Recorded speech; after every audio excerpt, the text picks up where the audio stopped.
Good morning, guys. The next trying of our video. Hope this time will be everything is fine.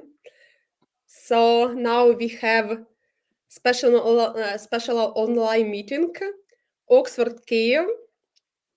Hello to Kiev. Hello to Ukraine. Hello from Ukraine. Yeah, with my friend Anton Glushko, who going to tell us the situation in Ukraine right now. By the way, what is the weather in Ukraine? Today is the first day of the spring. So how it's going on? Because in Great Britain, from the morning here is rainy weather. No. In Kiev we have funny sunny weather, +10, +11. So so now we have real spring here. Wow. Yeah. I'm just waiting when I come back home because in 1 month, even less, we coming back to Ukraine. Yeah, So, that's great. Welcome to Ukraine. Yeah, welcome to Ukraine. Yeah. I hope very soon more and more people can go to Ukraine and everything will be fine. You are a very positive person and you are very determined. All the time, Anton Glushko provides information from the front line from Ukraine on his Facebook page. He is working for Slovak embassy as well and have many followers from Slovakia. Slovenia. Slovenia. Slovenian embassy. Yeah. So he is expert in this question. So what is the situation in Ukraine right now? Because I got many not very good news from volunteers, from militarists, that they struggle with equipment. My friend asked he gathered some donation for drones. So what is the situation right now in Ukraine in the beginning of 2024? The whole situation is very dynamic. Now we have very hard situation in the Avdiivka sector, very hard situation in the Bakhmut sector and in Kupian sector. The Russian terrorists, our enemy, they are still increasing the intensity of artillery shell, and they have a significant advantage in ammunition. That's why they can attack us again and again, 24 hours per day. Russians, they're still using the aviation, I mean Su-34, Su-35, to attack our position in Kherson region and Zaporizhia region. And let me say briefly through the whole front line, long from Krinky, from the south direction up to the north direction, up to Sumy, Chernihiv, and Kharkiv regions. At the same time, we are also facing the increasing number of assault group up to a battalion tactical group. We are also facing that Russia is deploying new reserves, and they want to achieve some tactical successes as soon as it's possible. And we have one symbolic date.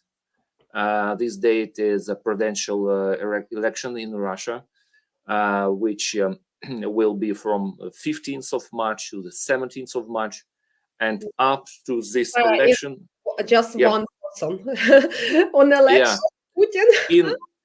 Of course, in dictatorship, there is no choice. In dictatorships, there is no other line. The only line which is determined and is provided from Kremlin. And of course, there is no other points of view, because in Russia, the only point of view is those that supports Putin's or Kremlin's line. But you know that today is the day of buried of Putin opponent, Yeah, who yeah, was killed in the prison. yeah. Alexei Navalny, Navalny. yeah, Yeah. was killed. So I hope that Yeah, probably his death just wake up Russian, because his wife Yulia Navalny was had a speech in Europe and in US. So she told that we need to wake up and be united against Putin. So hopefully yeah, that Russian people also yeah. be unite in these things. And last time there were Mhm. Russian people in Europe who going to the square, to the central cities, and they protest against Putin, and they show that they disagree with him. So I think this is very good tendency. Yeah, really, you're quite right. This solidarity, these actions, these proactive events, they are really useful. But unfortunately, I'm absolutely disagree with you about Russian society. My point of view is that even this, there's as Boris Nemtsov, there's as Valeria Novodvorska, there's, and so on and so forth, won't cause any protests. I mean, huge protests, not just some small groups gathered in the center of Moscow or in St. Petersburg. But in fact, I absolutely disagree with you about Russian civil society, about Russian mobility of the Russian society. Because in dictatorship, Russian government, Kremlin has all sources of power in its hands, and a large part of Russian is still passive, is still conformistic, and that's why I'm really pessimistic about some protest. I think that only total defeat in war against Ukraine, in war against West, can cause some effect in the Russian society, but not just death of some politician, even such Yeah. prominent and well-known person as Alexei Navalny was. I know that you are originally from Lugansk region that is occupied by Russian now, and I think you know people there are who usually mostly pro-Russian. How do you feel how it was to was born in that region and be Ukrainians? Contemporary Luhansk is rather different from those Luhansk I was 11 years ago or 12 years ago and earlier. Nowadays, in Lugansk, the situation is as following. So, on the one hand, there is 15 up to 20% of pre-war inhabitants, but the main part of Luhansk inhabitants came from Russia, from Kalmykia, Buryatia, Udmurtia, from other Russian regions, even from Rostov, from neighbor region, from After the Rostov war region. started, like 10 years ago, Sure, yeah, 10 okay, years ago, many and people left yeah, Luhansk region. not many, but are from Ukraine. 60 to 70% Yeah. those who supported Ukraine, they left Luhansk. But some old people, people with chronic diseases, they're still in Luhansk. Of And I course. know for Mhm. sure that they support Ukraine, Yeah. but they are absolutely immobile to deal with some actions and so on. Yeah. And And many old people yeah, does not want to leave their places and their houses. sure, Like they're afraid. They're uh, afraid. they Yeah, have seen, yeah, they just cannot leave because this is their house. sure, This is their. sure. They told that's where we go and who we need to, and so this is the big tragedy for them, I Yeah, think. yeah. That, Yeah, so we have actually one just way to fight against Russia, yeah. and we have some presentation about air defense, about Air Force of Ukraine.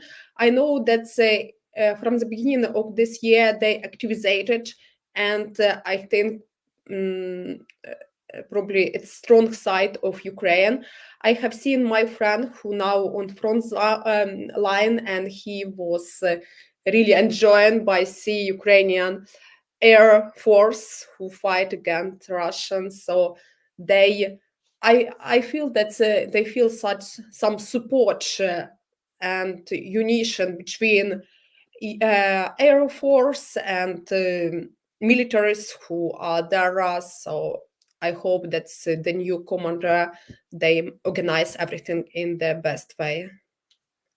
So if you would like, I can show this presentation. Yeah, you're welcome. Sure. So Yeah. And prepare some presentation for us about Ukrainian force. Yeah, it's for information for today about struggle, about Russian losses. Yeah. Result.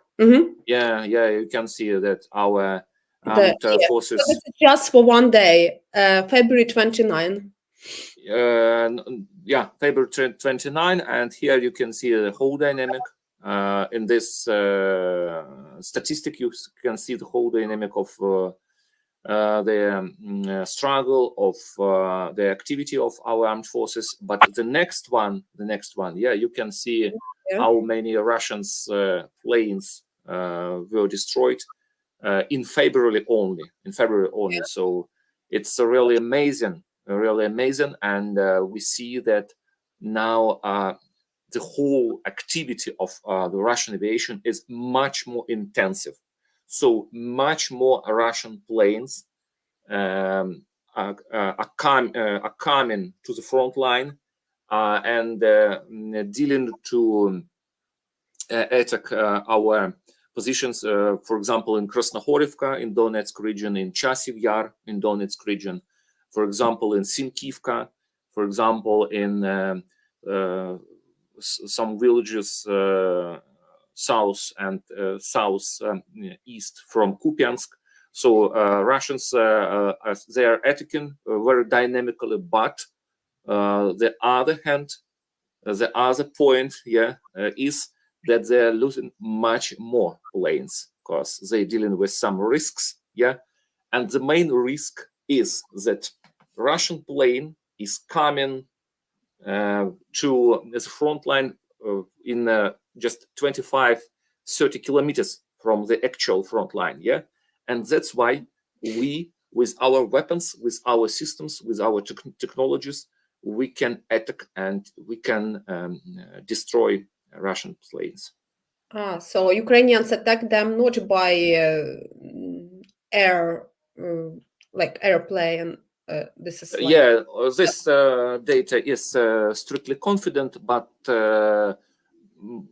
those information which was highlighted actually tell us about that we used from ground, so-called ground launched systems, and with these systems we can attack and we can eliminate Russian planes.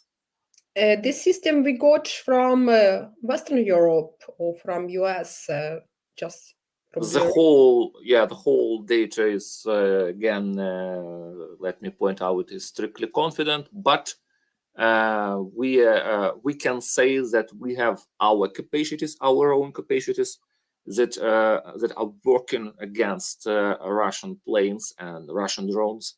On the other hand, of course, we have some systems, some Western systems, but as I see, our inventors, let me say so, they are working hard in during these 2 years of the full-scale war.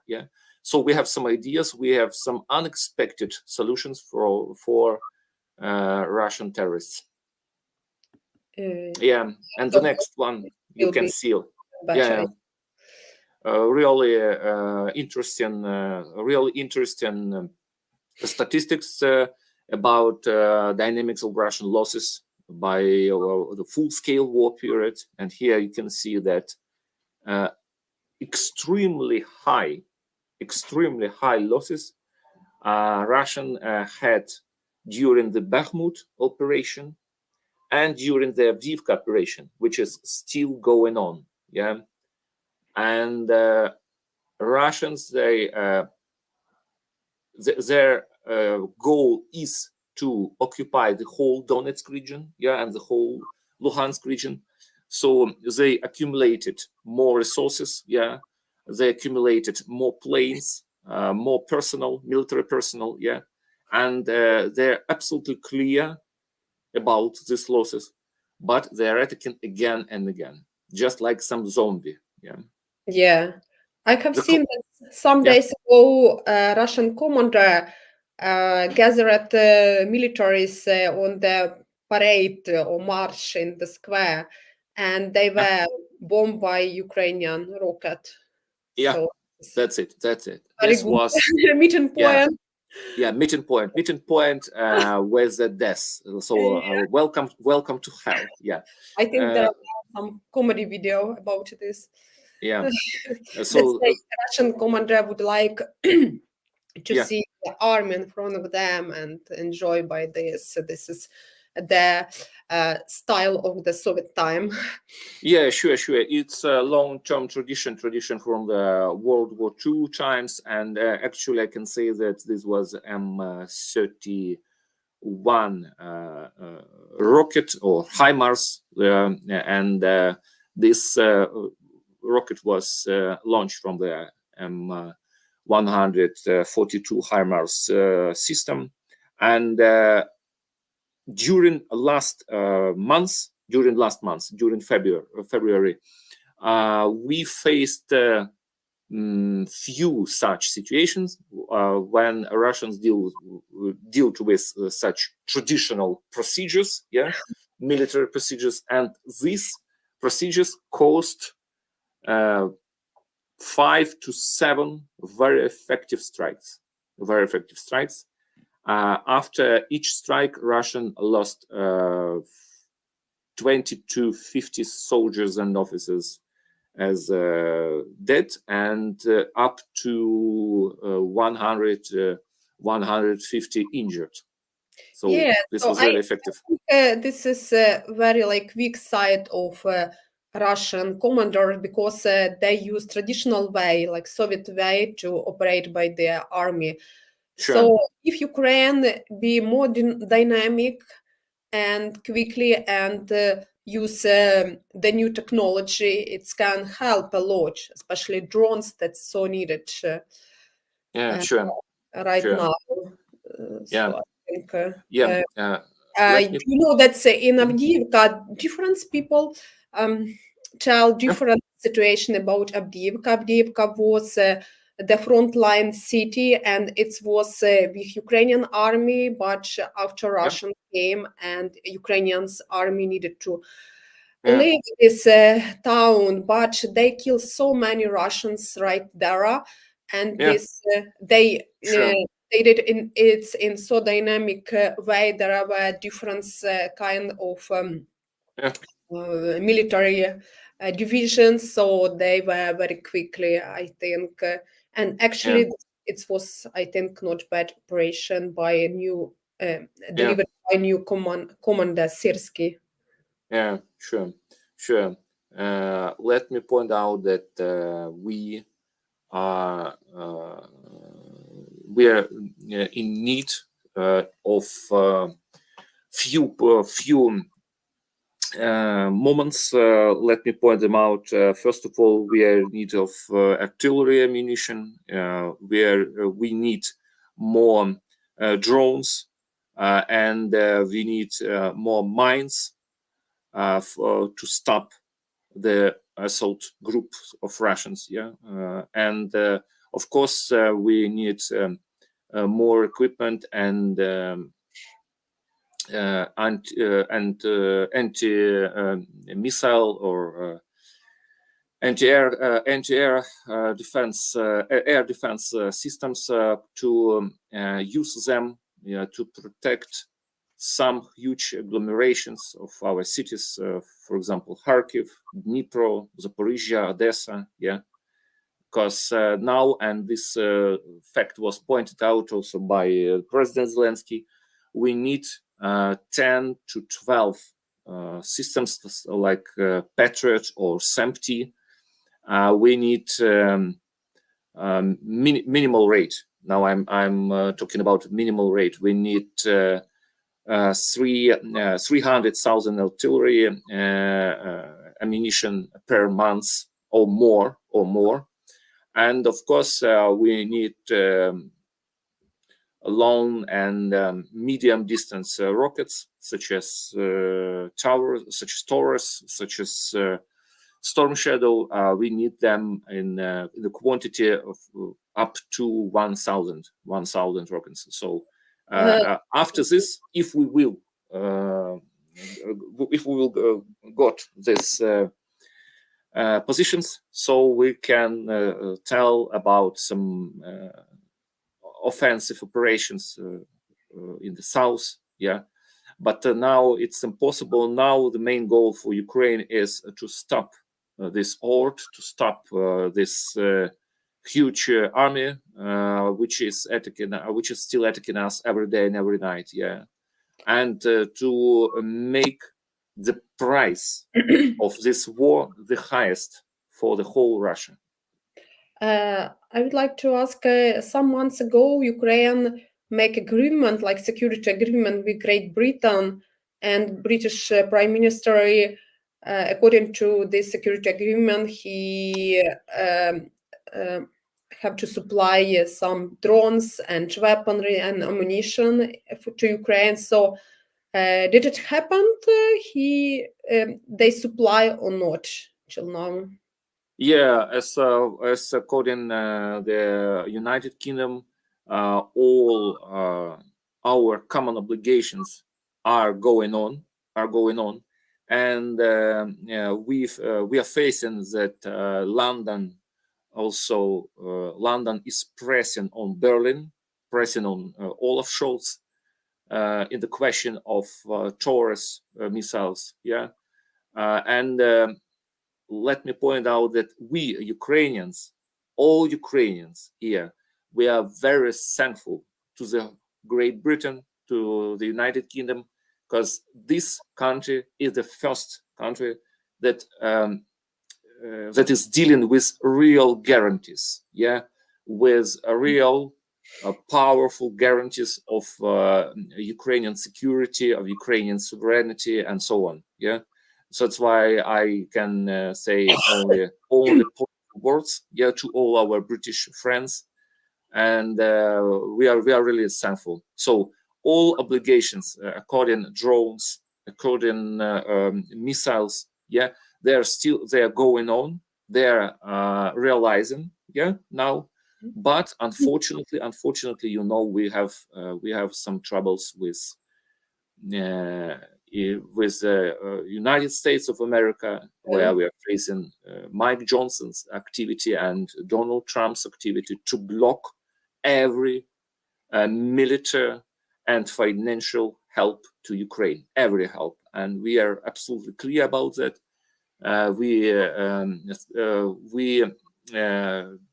are doing all we have to do, but we see that our efforts are not enough, unfortunately.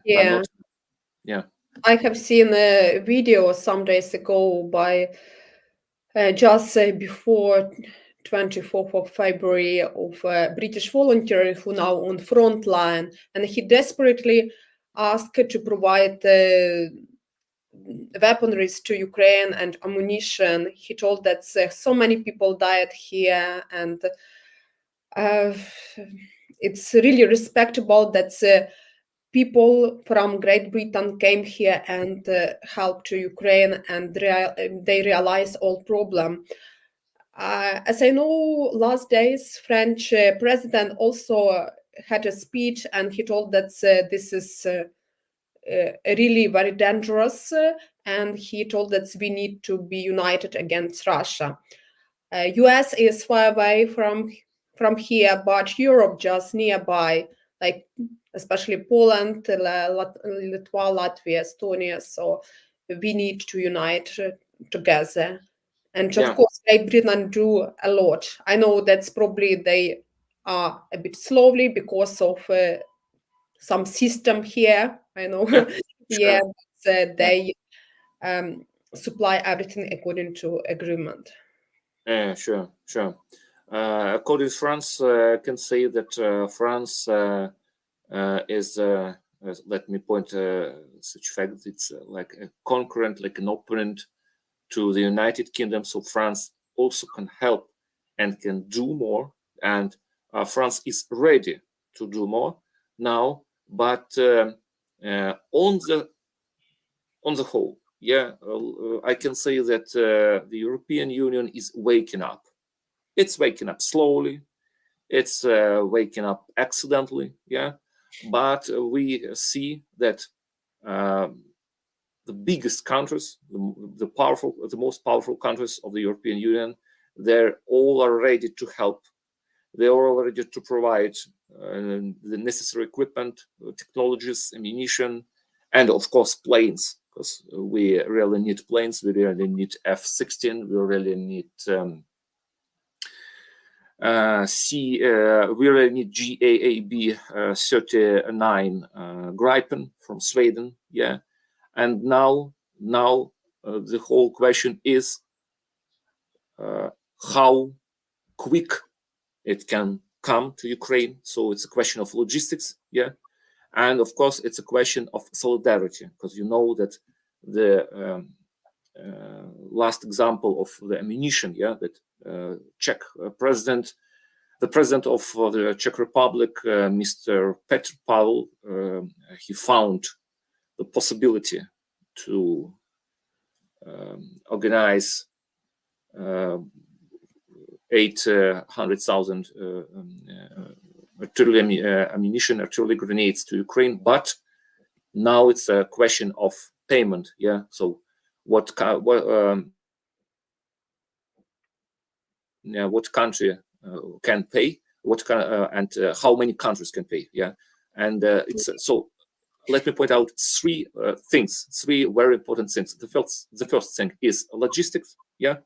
Logistics means capacities. Logistics means financial capabilities, and logistics means time. Yeah, because we cannot.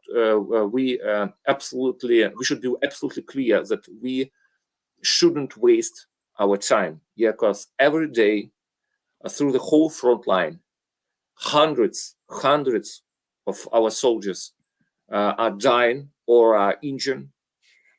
All our military hospitals, they are full of injured soldiers. And it's my signal to foreigners. So you can just come to Ukraine, even to Western Ukraine, where the whole situation is much more better, yeah, to visit and to live within a few days, yeah, and just go to the local graveyards.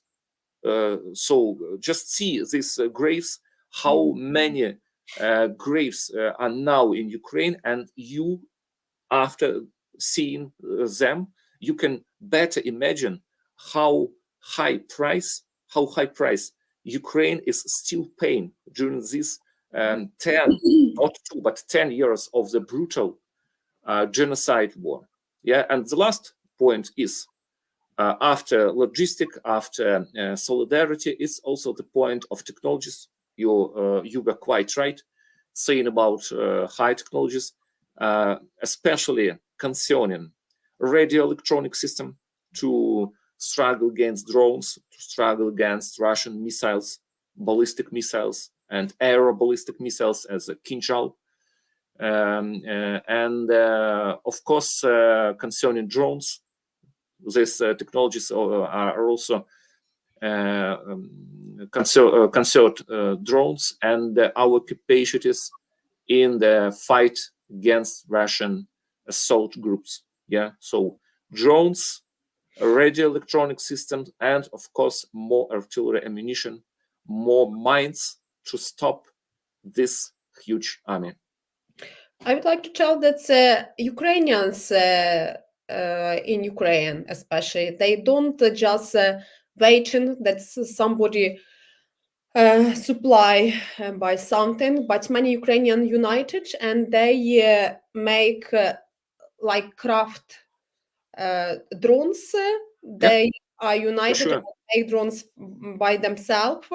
And as I told on Facebook, probably very soon in Ukraine will be more drone factories than, for instance, coffee houses. Yeah, we hope so. We hope. It's a good idea if it can help or not. For sure, it can help because while you have the lack of ammunition, while you have the lack of mines, you are obliged to find some alternative, and this alternative can be only drones, only FPV drones. There is no alternative while artillery is more or less narrowed in its capacities. But of course, this war is a huge positional war, and in every positional war, the artillery took the first place. Of course, artillery forces. But unfortunately, because of these troubles, I will say briefly, because of these troubles of concerning artillery ammunition, we are in need of these drones, hundreds, thousands of drones, let me say so, and that's why these craft points are working very intensively to provide drones to the front line, to our soldiers, to our brigades. I know that many Ukrainians who live abroad, they supply Ukraine front line. I have one friend who in Germany, by the way, he was also studied in Kiev Mogil Academy. This is the friend of our Multian friend.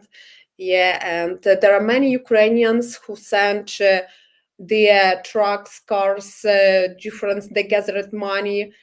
So I think this is a very good point that Ukrainians should to be united. They should not be divided like on Ukrainians who fight, Ukrainians who are in Ukraine, and Ukrainians abroad. I think Russian propaganda used this and they wanted to split us. But I think now I'm united and do at least what you can do.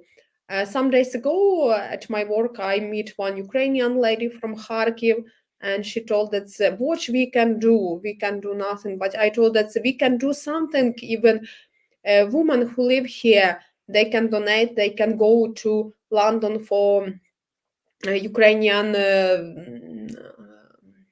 parade.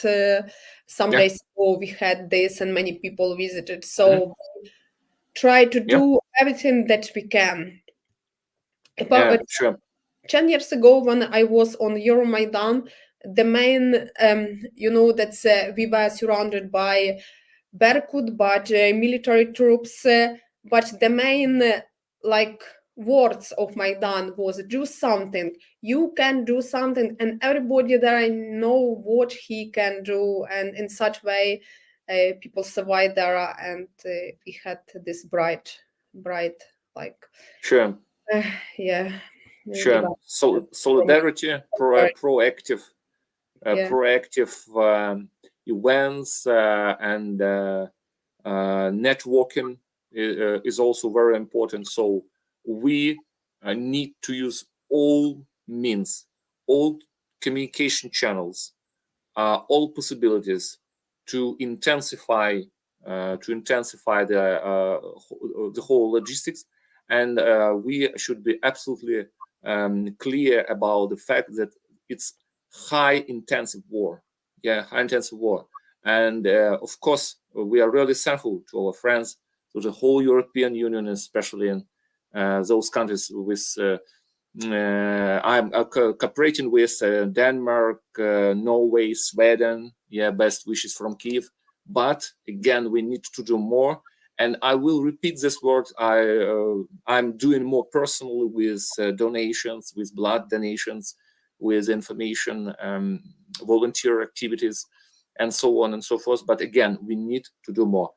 Almost every day, I'm communicating with our soldiers, and I'm asking them, what you need. So what are your the most burden needs? Yeah, and they're saying that we need almost all. We need almost all, from the equipment, from cars, from buses, up to machine guns, artillery ammunition, anti-personnel mines, missiles, and of course planes. So the plane is the weapon number one in this war. Yeah, and without planes, Ukraine.